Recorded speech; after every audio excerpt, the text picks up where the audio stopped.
What if the secret to building an empire isn't invention at all, but speed? Cornelius Vanderbilt didn't invent the steamship or the railroad, he just made them faster and cheaper. So fast and so cheap that rivals either copied him or got crushed. How do you do that without breaking? Vanderbilt grew up on Staten Island, staring at a classroom that never rang a bell. New York Harbor. Wind, tide, crew shoutings, schedules that matters more than speeches. There wasn't much formal schooling, but there was feedback every single day. If you miss a tide, you miss money. Simple, painful, memorable. As a teenager, he ran small boats between the islands and Manhattan. That's when two habits clicked. First, punctuality wasn't polite, it was profitable. If you said 6 o'clock, you were there at 5:55. Second, price discipline. If rivals charge $1, he could charge 50 cents and still win by filling the boat. Here's the interesting part. None of that required genius. It required consistency. So the lesson is to stop romanticizing talent and start measuring reliability. Because reliability is a mod people actually pay for. He also noticed something else. Geography creates choke points. The harbor funnels people. Ferries funnel commuters. Whoever runs that link runs the narrative. If you control the place everyone must pass through, you don't need the best boat, you need the best system. So he picked a route people had to use and made two promises anyone could understand. We are on time and we are cheaper. Then he did something clever. He advertised both.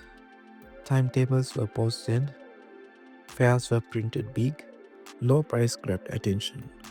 Reliability kept customers. So the lesson here is to win share with a promise you can keep every day and publish it so customers can hold you to it. There was a problem. Early steamboats were wrapped in monopolies and state charters. Some routes were exclusive. If you tried to compete, you met a lawyer before you met a customer. Vanderbilt teams up with Thomas Gibbons, a man willing to poke the monopoly.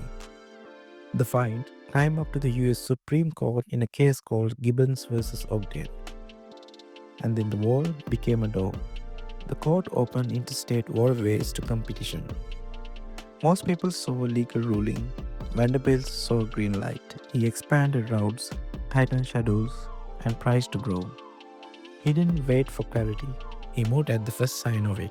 So the lesson is that regulations can look like concrete, but sometimes it's wet cement. If you know the rules and the timing, you can press your fingerprints into the future. With rivers and coast open, Vanderbilt built a steamship network like a circulatory system. Harbors feeding coasts, coasts feeding long lines. He targeted choke points. They approached New York, river junctions, and later the transit routes for the California Gold Rush. Wherever a traveler had to pass, he tried to own the link. But here's the counterintuitive thing. He didn't upgrade to look impressive. He upgraded to turn faster. Better halves weren't vanity. They cut fuel. Crew deals weren't theater. They shaved minutes off docking. 1 minute saves per trip sounds trivial until you multiply it up by your fleet. Every day, all year. That's compounding in the real world. We love prestige, fancy cabins, ornate funnels. Vanderbilt loved throughput. So the lesson is not to chase what looks premium, design for what actually flows. And then the Civil War hit. Vanderbilt made a move that seems emotional but was exquisitely strategic. He donated his largest ocean steamer to the Union Navy. Patriotism? Absolutely. Brand reset?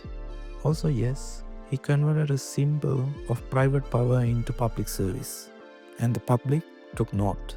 Reputation is capital. Sometimes the cheapest way to buy credibility is to give something valuable away. So the lesson is that strategic generosity can reframe your brand and open doors that money alone can't. After the war, the fastest thing on water was suddenly slower than steel on rails. If speed was the lever, ships weren't the future, railroads were. Vanderbilt pivoted hard.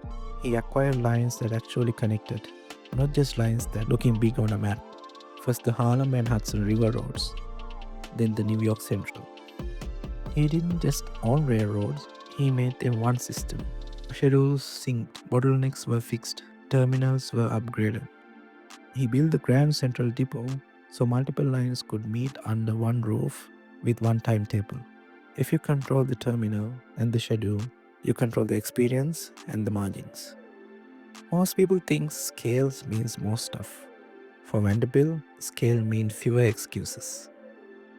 So the lesson is to control the link that sets the terms, terminal tracks timetables, because the customer experiences your constraint, not your intentions.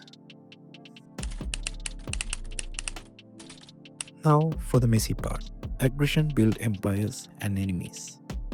Vanderbilt's bid to control the Erie Railway ran into Daniel Drew, Jay Gould, men who treated finance like a knife fight. While Vanderbilt bought shares, they printed new ones, watered stock, flooding the market and outmaneuvering him. Then came injunctions, headlines, and backroom politics.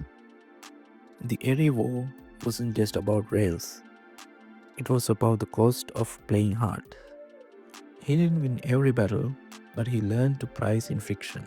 Legal fees, PR fights, political resistance. Expansion wouldn't be a clean line upward. It would be a staircase built from crisis. So the lesson is simple and uncomfortable.